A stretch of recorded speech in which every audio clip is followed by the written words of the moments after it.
Seja muito bem-vindo a mais episódio do Pod Doutor, o seu podcast em saúde. Já se inscreva no canal, ative o sininho e compartilhe. E aí, Dr. Sidney? Fala, Moisés, tudo bem? Joia. Mais um episódio para você do Pod Doutor, o melhor podcast em saúde do Brasil. Não se esqueça, você que está aí, quem compartilha Pod Doutor, espalha a saúde. O nosso propósito é levar para você informação de qualidade. Você sabe que a internet é recheada de fake news, informações nem sempre reais, nem sempre boas. Então, o nosso propósito é trazer para você informação boa. Não saia em hipótese alguma daí, hoje o assunto vai ser maravilhoso. Já se inscreva no YouTube, curta-nos, siga-nos em todas as redes sociais para que a gente possa continuar trazendo a você informação boa. E como é que a gente traz para você informação boa? Trazendo aqui as maiores autoridades em cada uma das áreas. Hoje a gente tem a honra de receber aqui um amigo pessoal, grande médico, ginecologista, obstetra, Dr. André Malavasi, médico formado pela Faculdade de Medicina da USP, especializado pelo Hospital das Clínicas, onde hoje trabalha como assistente do setor de ginecologia e obstetrícia, atende em seu consultório, nos melhores hospitais de São Paulo. Muito obrigado, é uma honra recebê-lo aqui. Vamos dividir informação.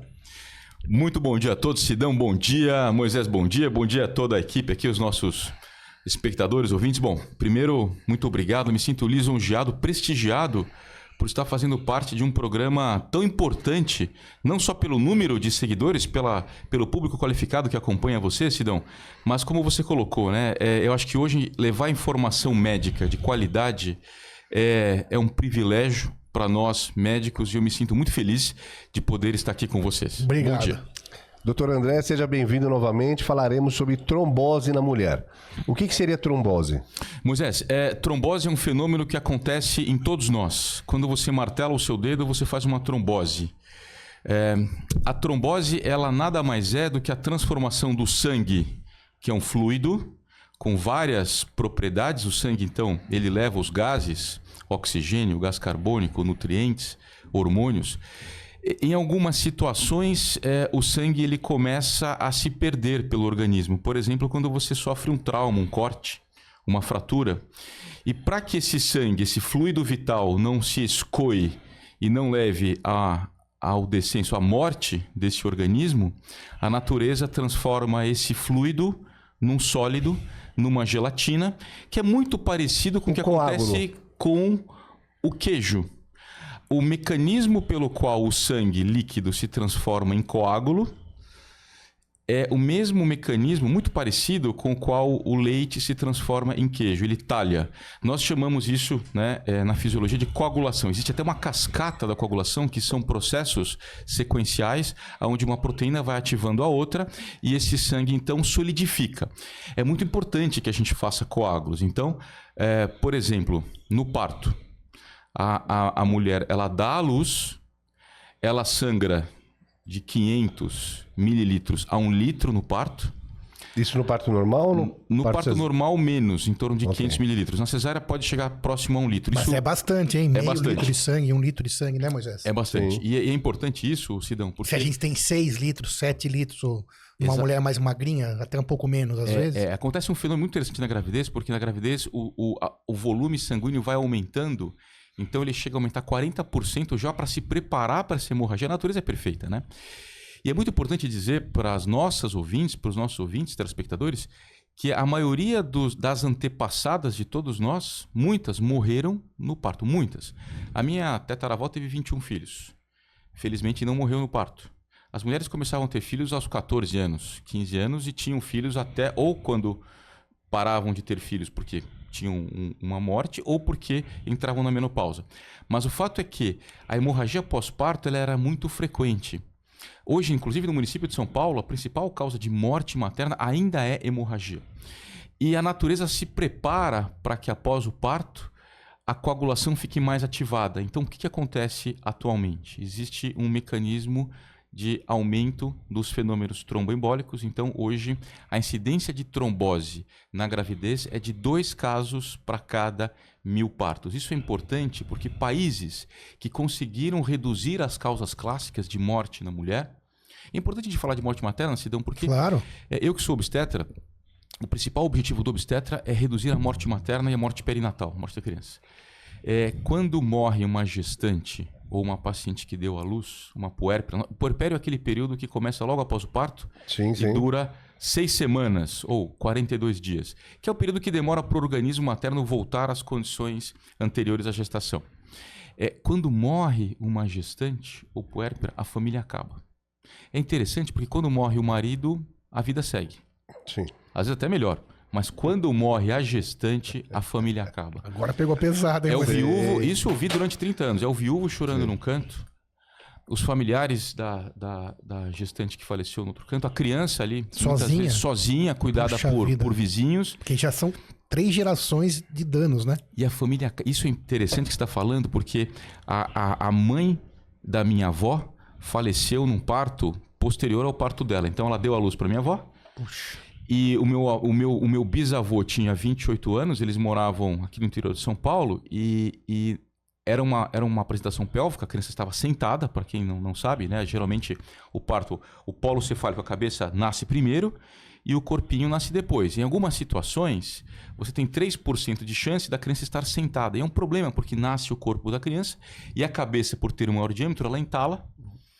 E a criança morre e às vezes morre a gestante. E também. já dá para ver no ultrassom isso aí antes do parto. Hoje sim, e no exame físico. Mas a parteira viu que estava saindo o pezinho e falou assim, olha, não está na hora ainda, volta para casa. Aquilo deu uma infecção. E a minha bisavó morreu. E o meu bisavô, Sidão, ficou durante 30 dias indo no cemitério, dormindo em cima, todas as noites dormindo em cima do túmulo da viúva. E a família acabou. E essa história perpassou todas as gerações até chegar em mim, até os meus filhos, né, que sabem dessa história. Então, como é dramática a morte materna. E os países que fizeram a lição de casa, que conseguiram reduzir as causas clássicas de morte materna, quais são? Isso que eu ia perguntar, exatamente, porque o doutor André comentou sobre 2 casos em quantos? Em 1000 partos. Em 1000 partos existe a trombose. Isso hoje. Hoje. Então, assim, as causas clássicas quais são? Primeira causa no mundo, hipertensão, que é a famosa pré-eclâmpsia ou eclâmpsia. A mulher, ela, por mecanismos imunológicos, a pressão sobe na segunda metade da gestação e se não se fizer nada, ela entra em convulsão, causa isso um sangramento. Mas se não fizer nada durante a gestação. Sim, se nós não fizermos um bom pré-natal, um diagnóstico. Então, as mulheres hoje que morrem por hipertensão são mulheres que não têm assistência médica. Que isso é o que o pessoal conhece como eclâmpsia, então. Eclâmpsia. É eclâmpsia. Eclâmpsia. Que é uma doença exclusiva da gestação. Da gestação. Só gestantes têm. Existe uma alteração imunológica dos antígenos do feto em relação ao sistema imunológico da mãe. A mãe fica muito hipertensa e entra, se não se fizer nada, ela tem convulsão e ela morre. Os países que fazem a lição de Mas ela casa, chega a morrer no parto ou na gestação? em casa, no É parto, muito grave, Moisés. Eclâmpsia é muito grave. Na gestação mesmo, com 8 meses, pode 7 meses, 6 meses. Então, O maior risco para gestante, então, atualmente é pré-eclâmpsia. a pré-eclâmpsia é quando a pressão sobe, mas você não teve convulsão. Aí, se você não faz nada, nós temos vários mecanismos para tratar isso, né? Por isso que mudou esse quadro. Mudou esse quadro. No Brasil, Sidão, infelizmente, nós estamos longe ainda. Puxa. Estamos longe. Nós temos uma mortalidade materna ainda em níveis africanos, infelizmente, né? O Brasil, Infelizmente, mas é verdade. Então, nós falamos aqui aquilo que é por exemplo, a realidade. Por exemplo, as 586 UBSs aqui do município de São Paulo, você vai em muitas UBSs, você não tem obstetra.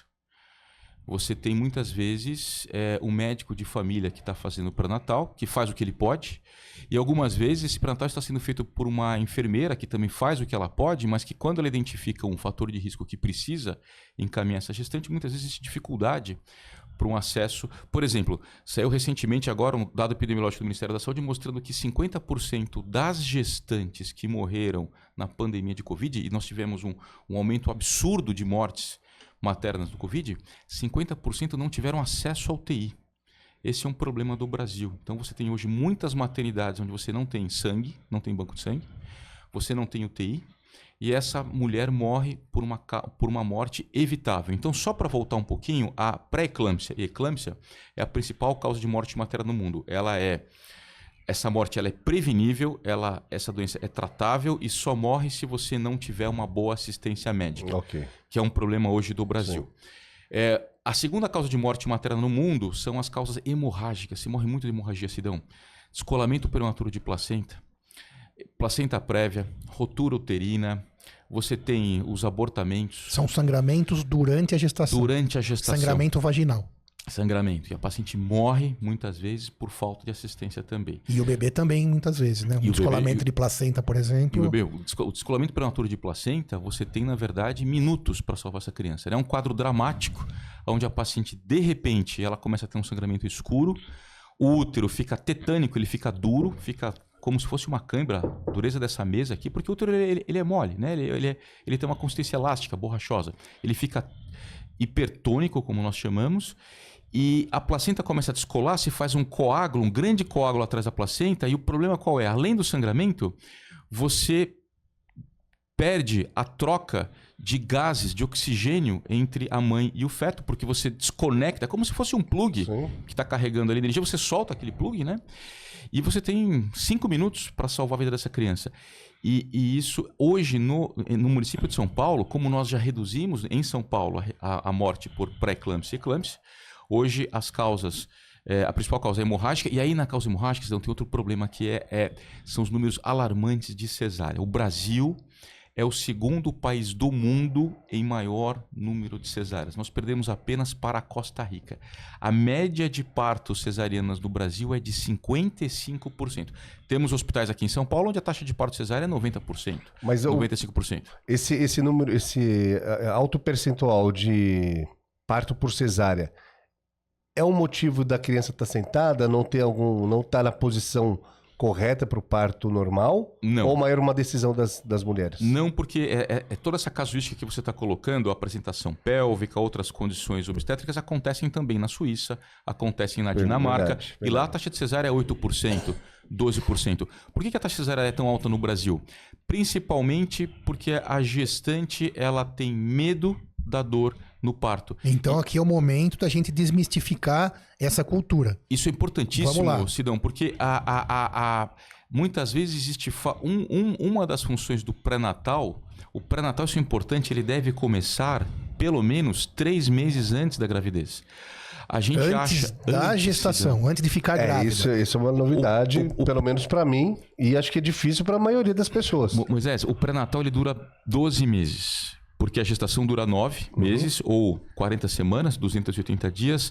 Mas, por exemplo, hoje, se eu administro ácido fólico ou melhor ainda o metilfolato, esse é um assunto muito interessante porque 55% das brasileiras têm polimorfismo de uma enzima chamada metileno tetridofolato redutase, é uma enzima que dificulta a transformação do tetridofolato em metilfolato, e se você dá ácido fólico, você não consegue ter o metilfolato. O que o metilfolato faz?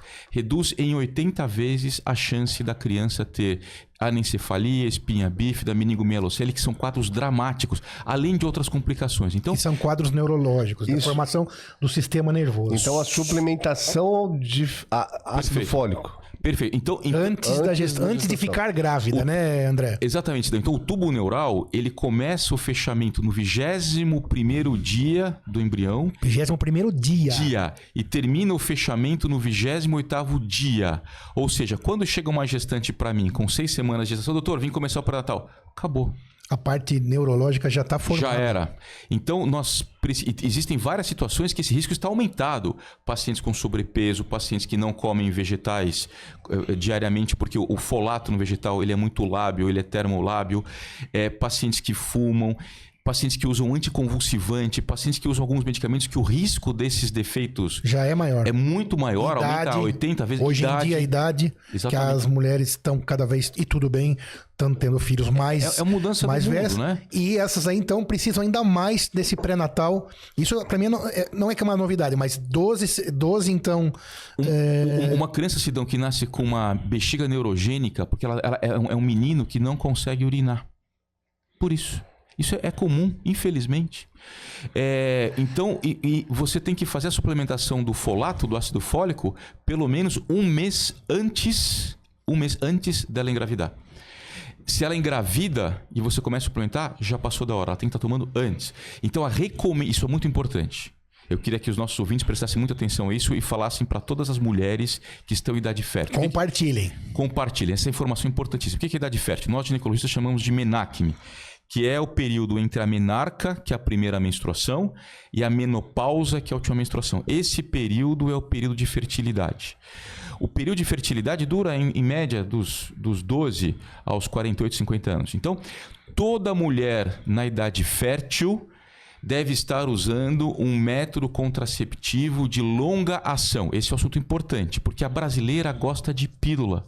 Sidão, qual que é a taxa? O Brasil é o segundo país do mundo em maior número de uso de pílulas contraceptivas. Qual que é a taxa de falha no mundo real das pílulas? Eu chutaria uns... Já que você perguntou, deve ser mais do que eu imagino, uns 10%. É isso aí. Viu? 9%. Eu ia falar Cê né? Tá bom. Que é que a gente aprende. Eu ia falar Você tá bom.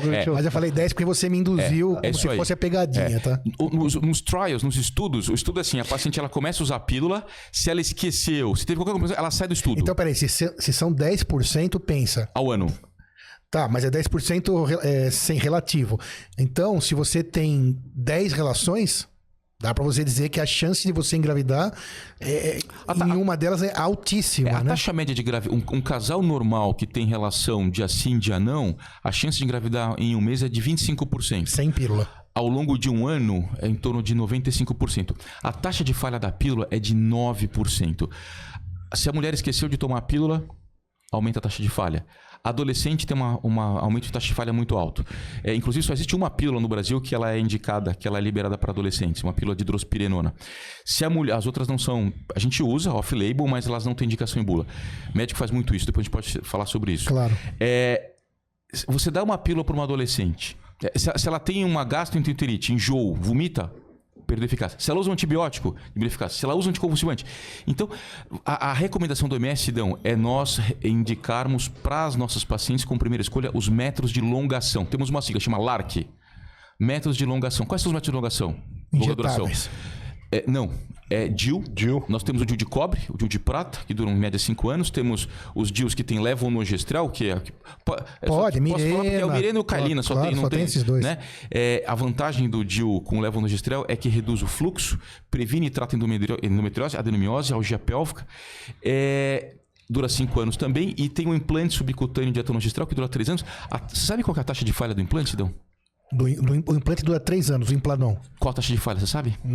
Já que tá perguntando mais uma vez, 5%. 0,05%. Eu vou repetir. A taxa de falha do implante subcutâneo é 0,05% ao ano. Que é zero.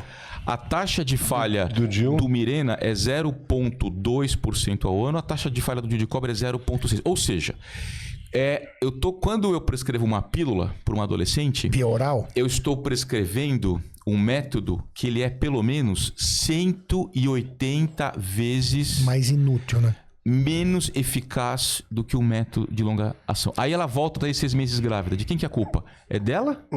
Ou é minha, ginecologista? Claro, ela tem a opção de preferir a pílula. Por que e essa pergunta é interessante. Sim. Eu gostaria de saber de quem está nos assistindo. Depois, eles podem interagir com o canal, né? Pode. Por que eles Não sei se vão, mas podem. Por que eles acham que a brasileira gosta de pílula? A minha 30 anos como ginecologista, Sidão, eu acho que a brasileira gosta de ginecologia primeiro, porque ela não precisa de médico.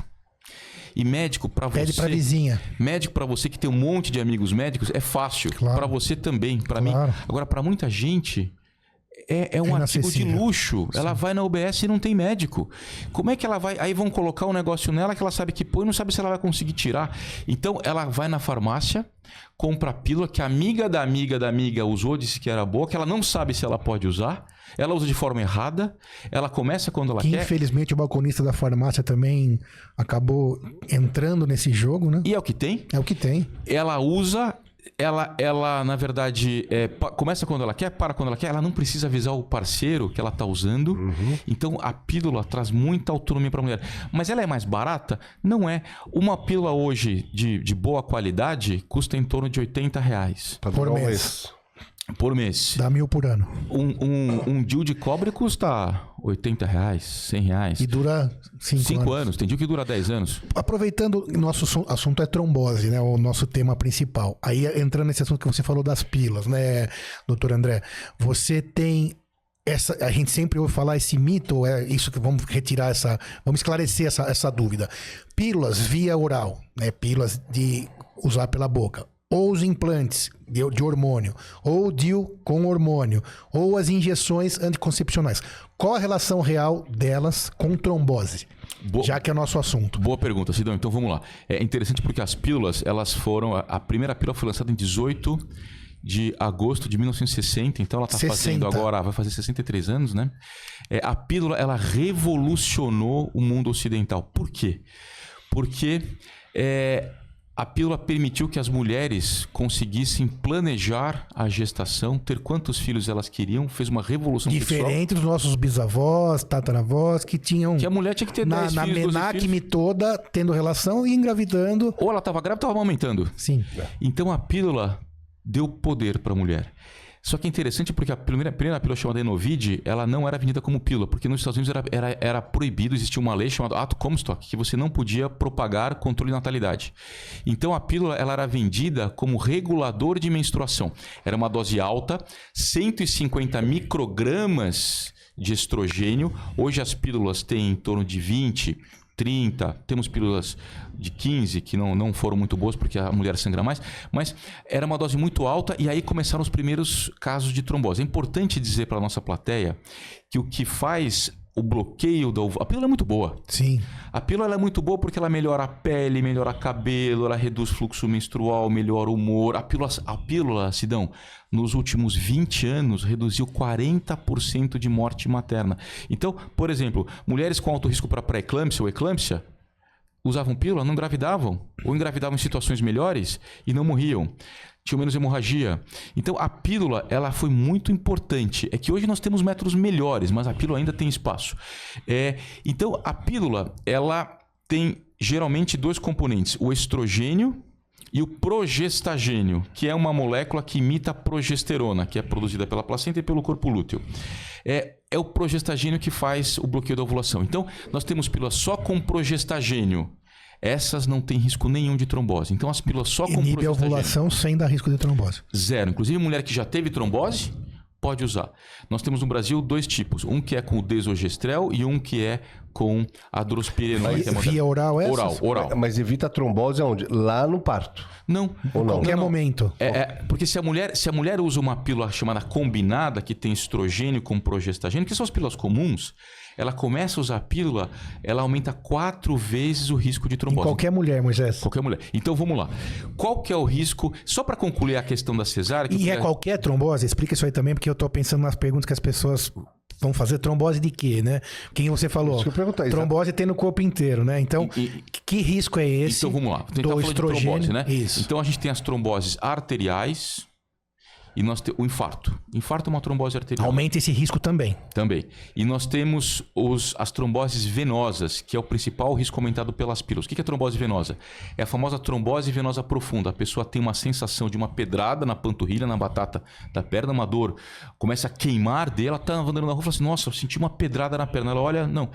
E a perna começa a ficar inchada, vermelha, empastada, borrachosa. Essa chamada trombose venosa profunda. Você forma um coágulo dentro da veia que inflama. E em 15% das vezes, Moisés, esse trombo, essa rolha, se solta e as veias trazem sangue para o coração. Esse trombo sobe, vai para o coração e o coração manda o sangue para onde? Para o pulmão. E aí entope a artéria pulmonar, chama-se embolia pulmonar. Tem várias pessoas famosas que morreram de embolia pulmonar, a gente conhece vários.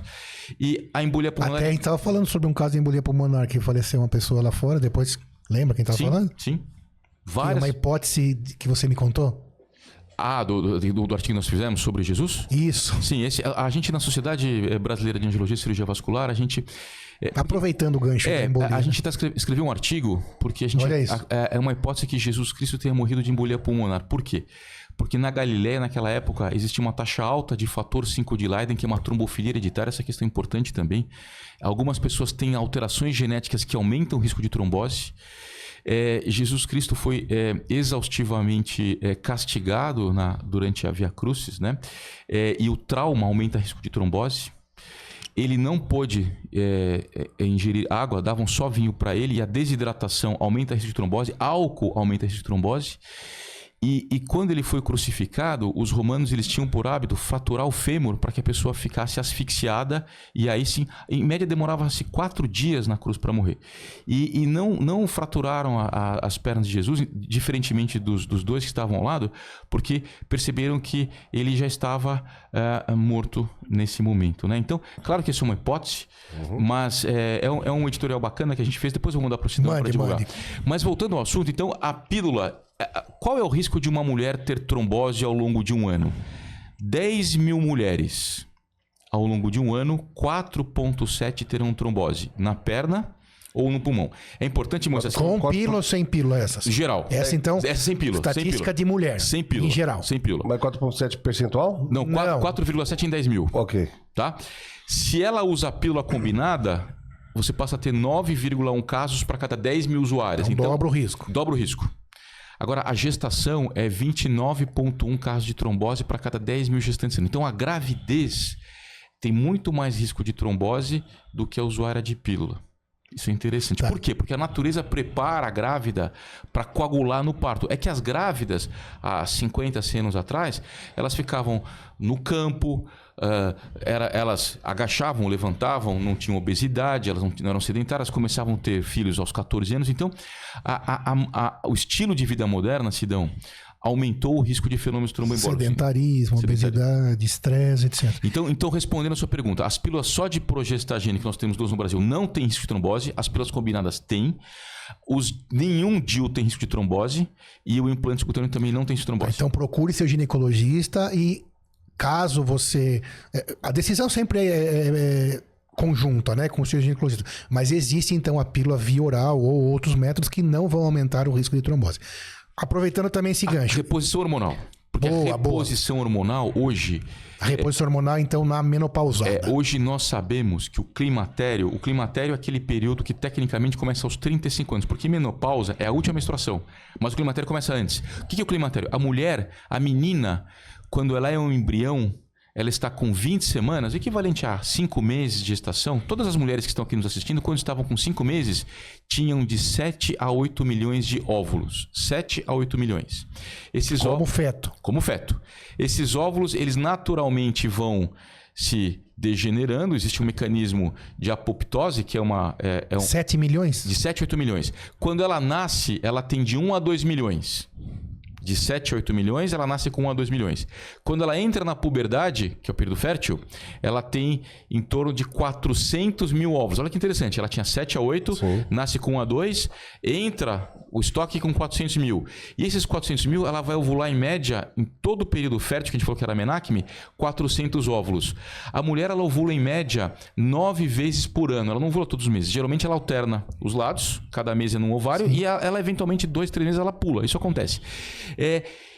E aos 35 anos, Moisés, essa queda, essa população de óvulos começa a cair de forma vertiginosa, porque sobram os óvulos de baixa qualidade. É por isso que depois dos 35 anos começa a aumentar abortamento espontâneo, cromossomopatias, trissomias como síndrome de Down, síndrome de Patau, síndrome de Edwards, as malformações.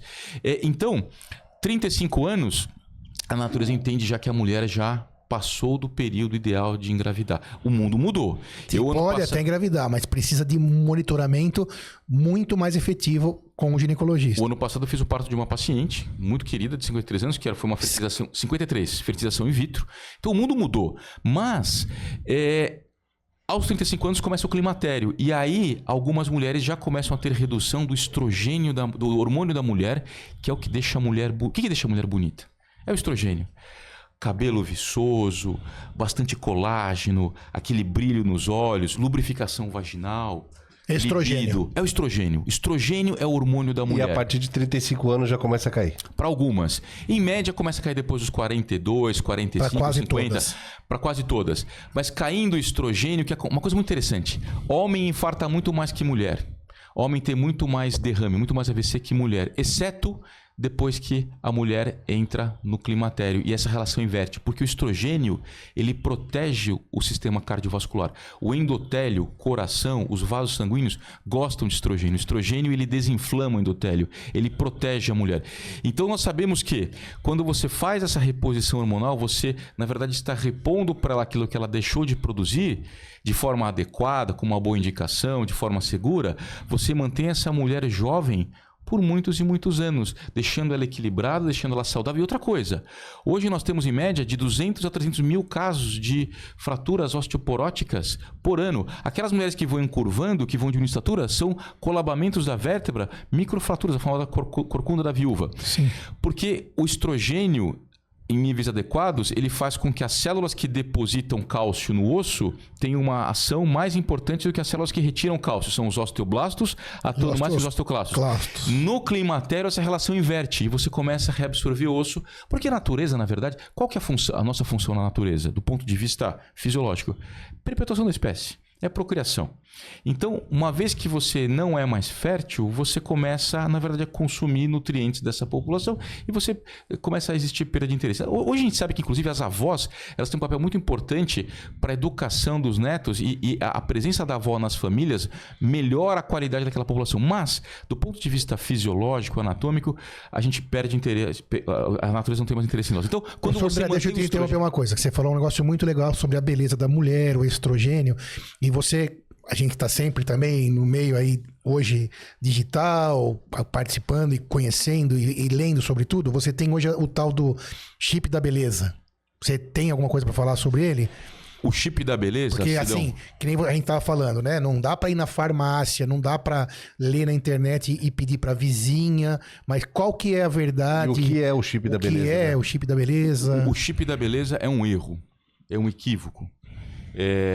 Conta-se que foi a Hebe Camargo, por talvez tratamento do antigo, saudoso professor Elcimar Coutinho, que foi quem lançou o acetato de medroxiprogesterona. O professor Elcimar Coutinho era um ginecologista na Bahia, muito famoso entre nós, que na década de 60 ele descobriu que um medicamento que era utilizado para inibir trabalho de parto prematuro, que era o acetato de medroxiprogesterona, causava anovulação, e ele que pediu autorização para a Ciarli, uma empresa norte-americana, começou a utilizar, e ele que lançou, na verdade, o famoso Depo-Provera, que revolucionou a contracepção no mundo. O professor Elcimar Coutinho teve uma contribuição enorme nesse campo. Que é o injetável, né? Que é o injetável trimestral, pode ser mensal também.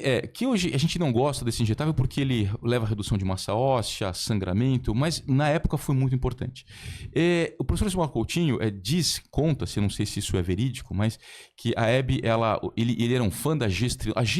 O chip da beleza é a gestrinona. A gestrinona é um progestagênio derivado da 19-nortestosterona, que foi um dos primeiros medicamentos utilizados para endometriose. Endometriose é uma doença muito frequente.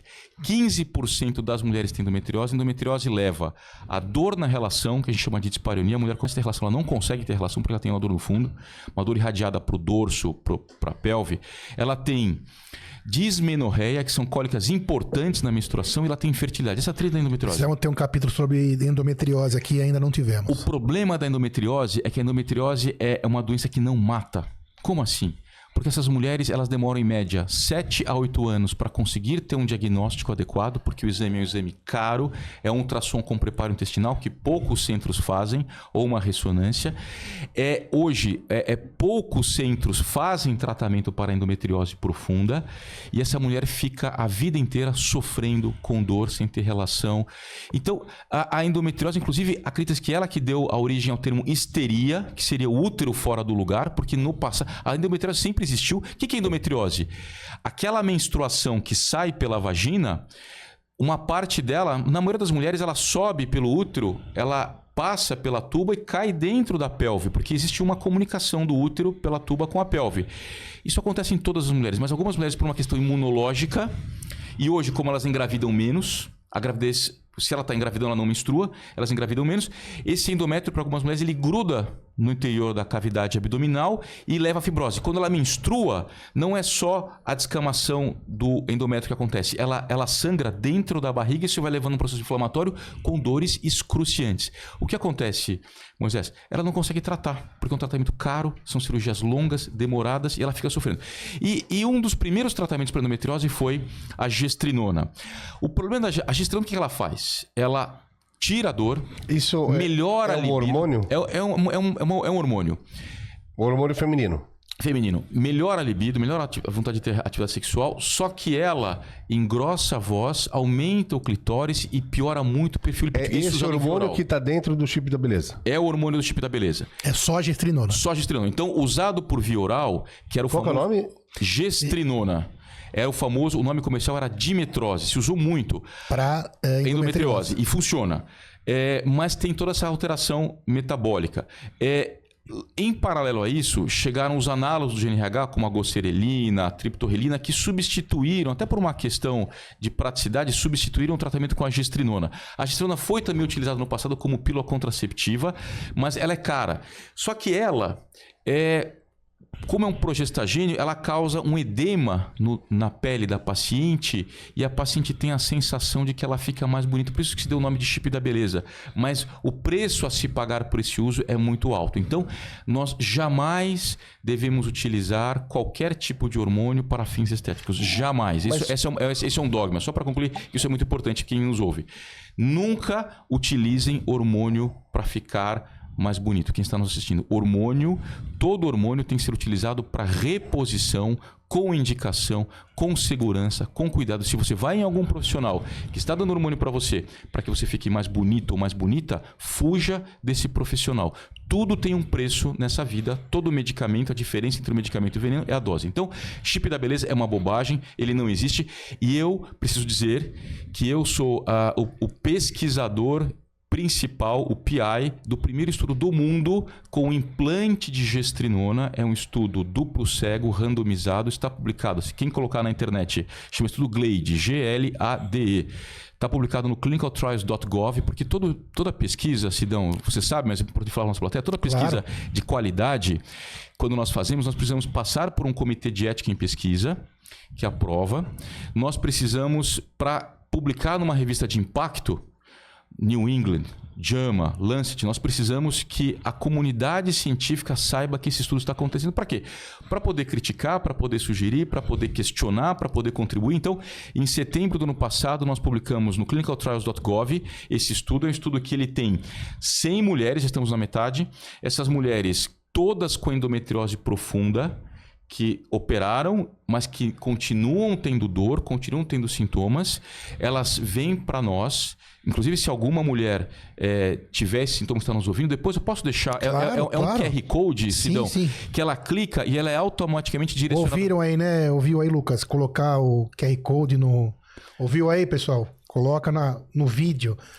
Para quem quiser se candidatar. Se voluntariar. Ela tem que ter endometriose. Por que ela tem que ter sido operada? Porque nós precisamos provar que realmente é endometriose. E nós colocamos nela um Kailina, que é um DIU com levonorgestrel, em todas. E aí nós colocamos esse implante de gestrinona, esse pellet, ou placebo, que é vitamina B12. Os pesquisadores não sabem se nós estamos colocando implante com hormônio ou placebo, para não sugerir isso, chamado duplo cego. Porque se você que é médico sabe se você está colocando o hormônio ou o falso, que não tem hormônio, mesmo que você tente esconder, a sua feição, o seu tratamento para ela pode ser diferente, isso pode induzi-la a se sugestionar. Então é duplo cego, só tem uma pessoa nesse estudo que sabe se é hormônio ou se é placebo. Essas pacientes é muito interessante porque elas têm um questionário que elas respondem se ela todo dia no celular, se ela sangrou, se ela usou analgésico, se ela teve relação, se ela teve dor, um questionário de sexualidade. Nós gravamos a voz dessa paciente, avaliamos o clitóris, todo o perfil hormonal, 0, 3, 6 meses, o estudo interrompe e ela é seguida por mais 6 meses. Todas as pacientes têm seguro, é totalmente gratuito. E qual que é a intenção? Mostrar se esse implante funciona ou se não funciona. É um estudo de segurança, é um chamado estudo de fase 2. Então, por isso, porque se fala muito, o implante o chip da beleza funciona, Ninguém sabe. Nunca foi estudado. Esse é o primeiro estudo do mundo que nós estamos fazendo em Se parceria. funciona para a patologia. Só para endometriose. Isso é importante. Deixa eu retornar à sua fala. Exatamente. Hormônios podem ser usados por você que está aí, ou o médico pode prescrever, sim, mas não para a beleza, não para ficar mais forte.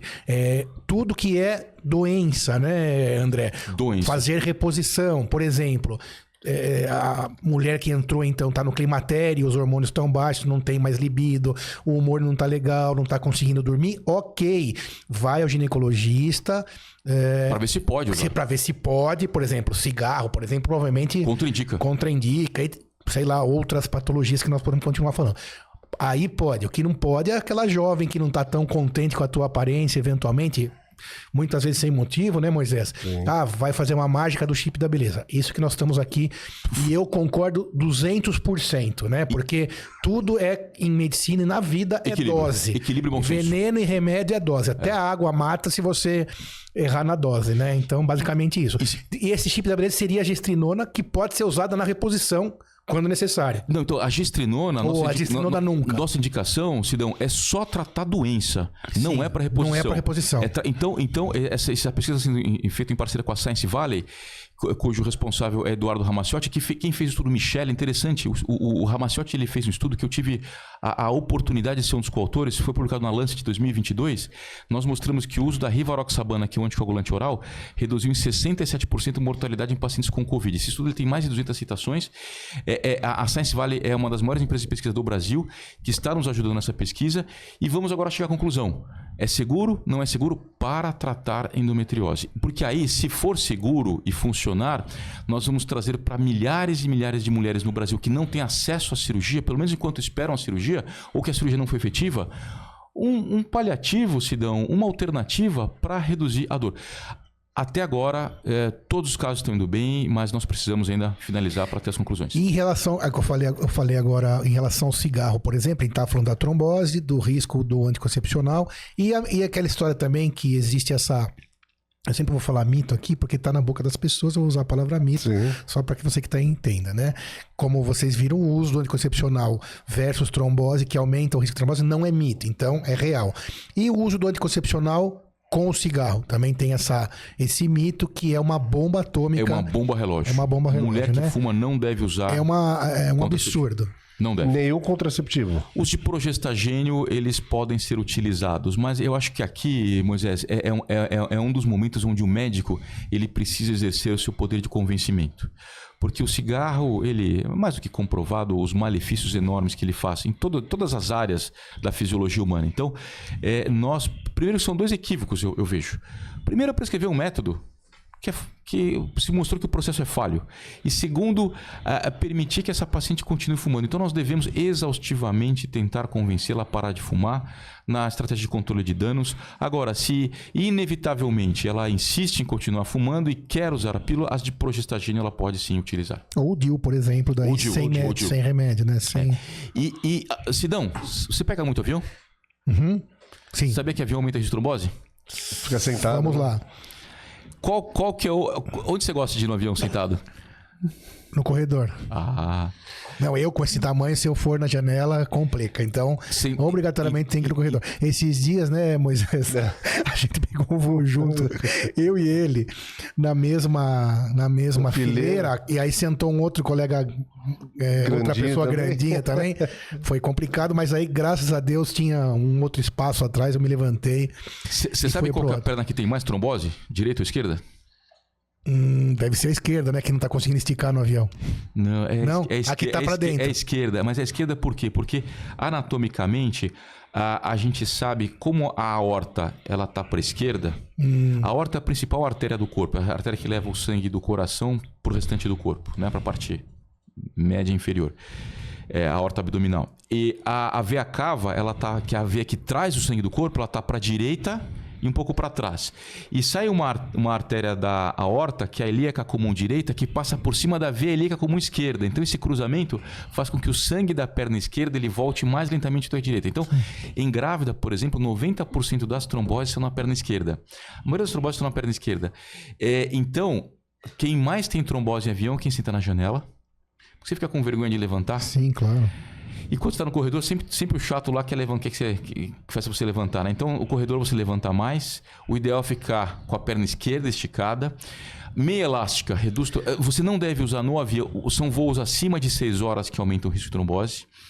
Então, voos acima de 6 horas sempre a cada... E mulher tem um risco um pouco maior ainda, já que é o risco maior tradicional. Se a mulher ela tá na fase... se ela não usa hormônio, ela tem um risco igual ao do homem. Agora, se ela está usando pílula, sim. Ou se está grávida.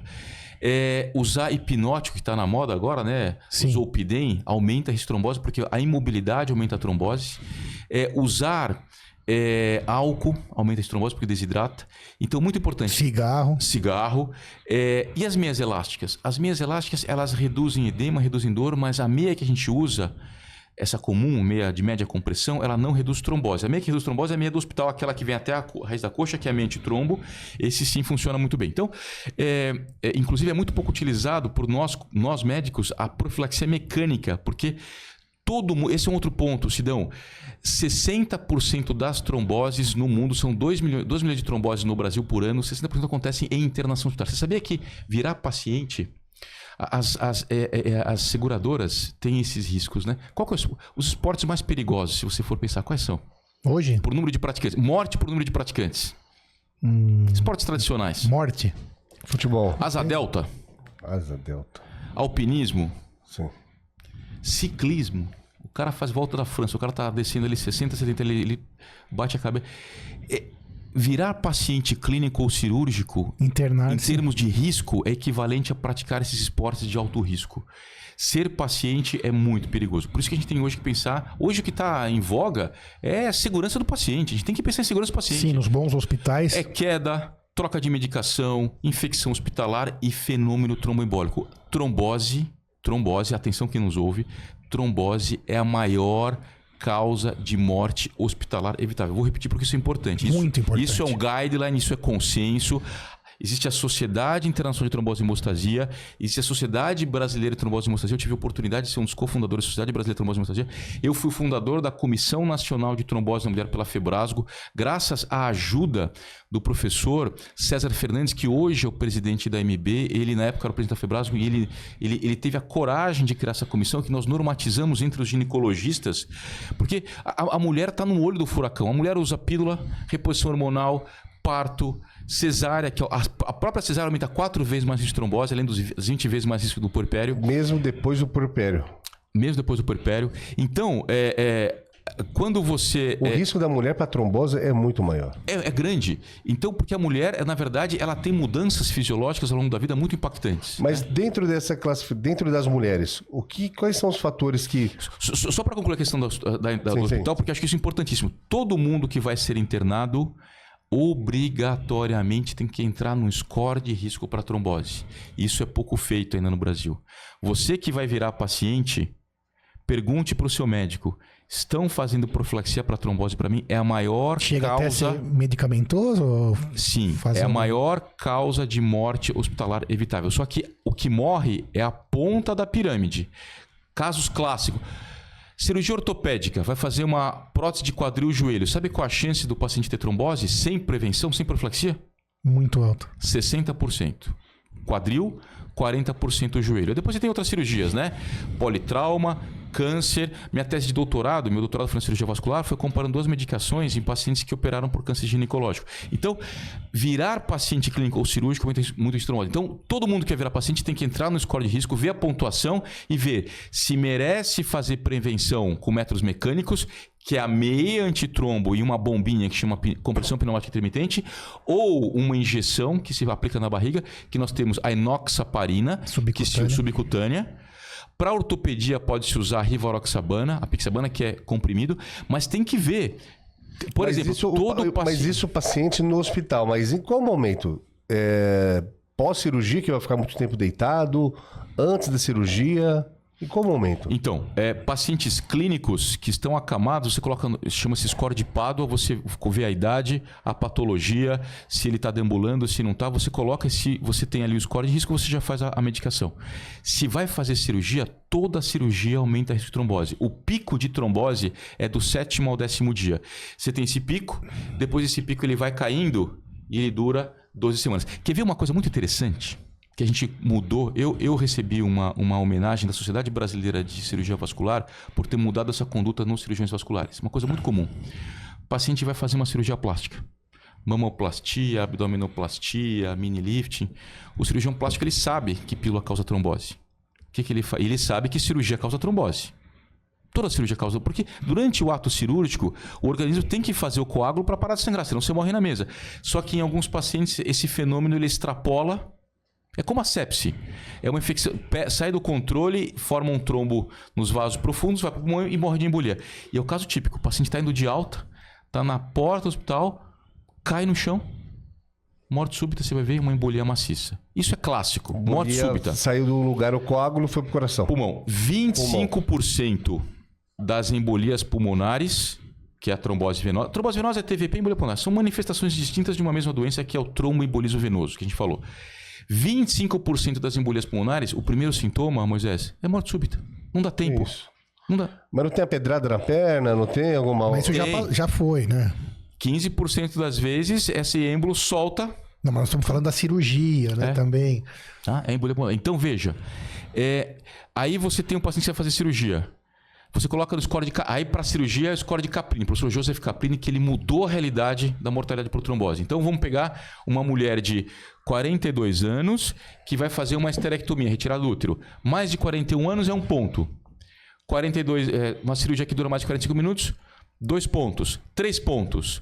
Caprini de 0, o risco de trombose é menor do que 0,5%. Qual a conduta? Demulação precoce, alta precoce. Fez cirurgia, vai para casa.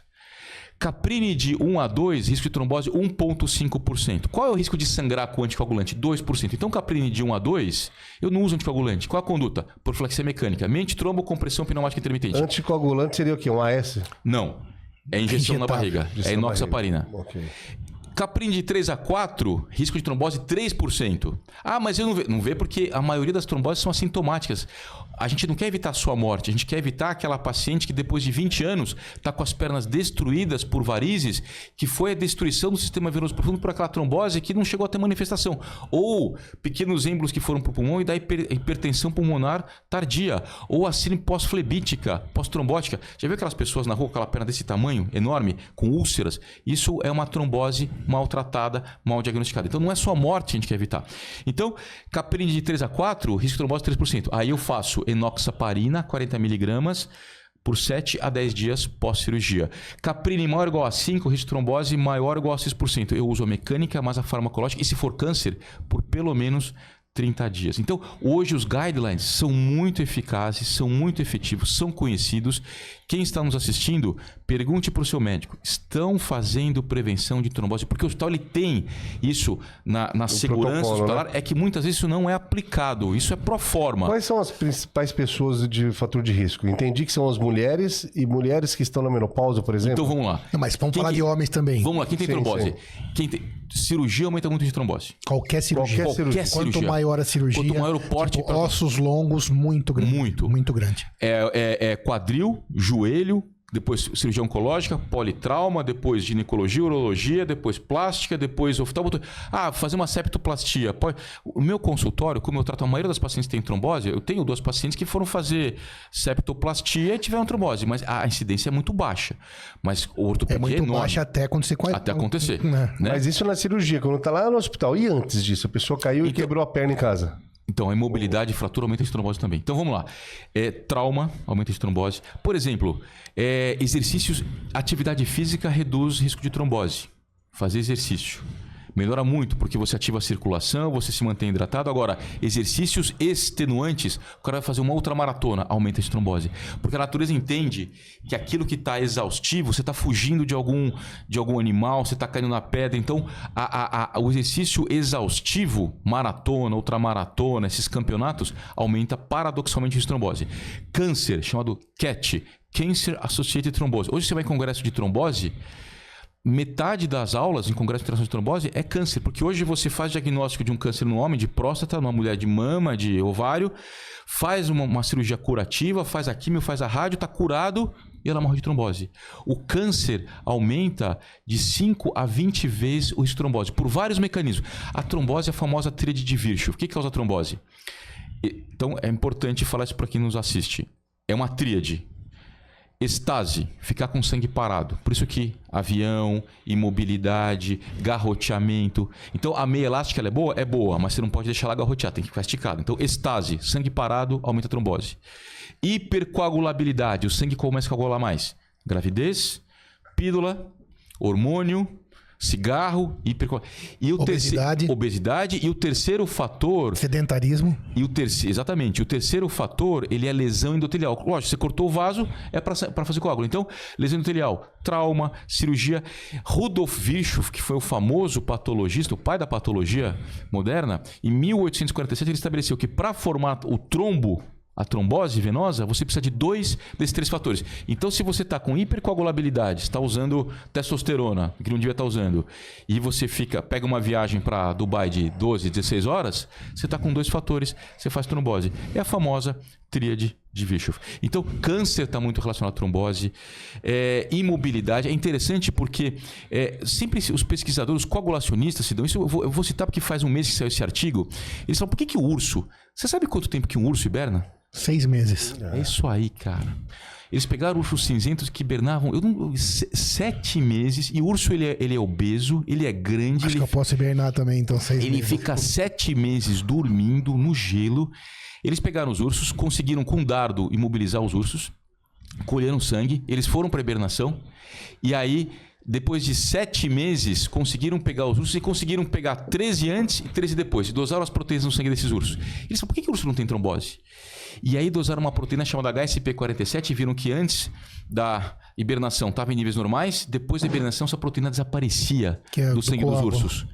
Aí eles pegaram 26 voluntários nos Estados Unidos, porque fora do Brasil você pode pagar para quem vai fazer pesquisa. Pegaram 26 voluntários que aceitaram ficar 30 dias na cama sem sair da cama. Você aceitaria isso? Ficar 30 dias? Você aceitaria isso, não? Não? Podia fazer o que você quisesse, mas não podia sair da cama.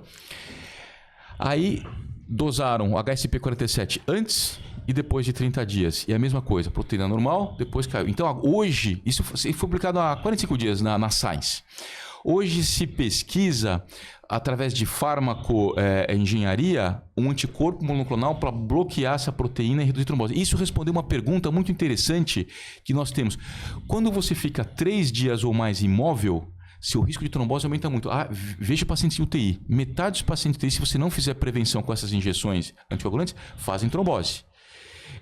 Só que aquele indivíduo que está há 1 ano, 2 anos imobilizado, tetraplégico, um paciente com uma doença degenerativa, ele não tem trombose. Porque a natureza naturalmente vai diminuindo essa proteína. E você ia perguntar pessoas que ficam em cadeira de roda, por exemplo. Não tem trombose. Porque a natureza ela é tão perfeita que ela desliga os mecanismos de trombose. Agora, se a natureza acha que você, você que é um cara ativo, você está 5 dias imóvel... Depois de uma atividade gigante... Aconteceu alguma coisa, você está correndo risco de sangrar, você foi agredido, aí ela aumenta... Interessante isso, né? E a prevenção para tudo isso, né, da trombose? O que o doutor André falaria? Que estilo de vida? Quais os mecanismos que estão na mão do paciente junto com o seu médico orientando? O que você falaria sobre isso? Primeira coisa, Sidão, o que a gente está fazendo aqui, então é conhecimento. Boa. Informação de qualidade. É o diamante da prevenção, que a gente sempre fala aqui. Isso é fundamental. Aproveite, compartilhe com quem você gosta. Eu acho que o que você está fazendo aqui, eu acho que é o mais importante. Muitas pessoas que estão nos assistindo, acredito, nunca tiveram essas informações. Então, certeza. Trombose faz parte da nossa vida. A maioria de nós terá trombose. Muitos têm trombose e não sabem que estão com trombose. Então, primeira coisa, informação. Segunda coisa, pergunte sempre para o seu médico se você está em risco ou não de ter trombose. Porque é comum, trombose é comum. E o médico, ele sabe disso, ele sabe avaliar, ele sabe prevenir. E aí vem realmente a prevenção, porque prevenir é melhor do que tratar. Então, como é que é feita a prevenção? Como você colocou muito bem, Sidão, qualidade de vida, então atividade física, uma boa alimentação, manter o seu peso de forma adequada. Você vai ser exposto a situações de maior trombose, converse com o seu médico, aquele que você confia, como é que você pode prevenir? É através de uma meia elástica, através de um anticoagulante injetável, oral e... participar sempre de boas práticas, ir em bons médicos, eu acho que é a nossa alternativa. Sensacional. Moisés, aprendeu bastante? Demais, doutor André. Muito obrigado. Aprendi muito também, relembrei Fábio, você já sabia tudo isso, mas já sabia. Tá bom. Grande doutor André, palavras finais que você deixaria aí pro nosso ouvinte, depois dessa explicação sensacional que você dividiu conosco. Sidão, olha, eu queria agradecer muito A gente que agradece. a você, ao Moisés, a toda a equipe aqui, principalmente agradecer aos seus espectadores que são a fonte de inspiração para que você faça um programa tão importante, tão impactante, e eu me sinto lisonjeado. Para mim, olha, é um troféu para mim hoje estar aqui com você. Muito obrigado, viu, Sidão? Doutor André Malavasi, sorte dos pacientes que o tem como médico. Você que está aí, obrigado. Pode, doutor, compartilhe, se inscreva. Permita que a gente continue fazendo um trabalho bonito para você. Moisés, obrigado. Obrigado. Até a próxima.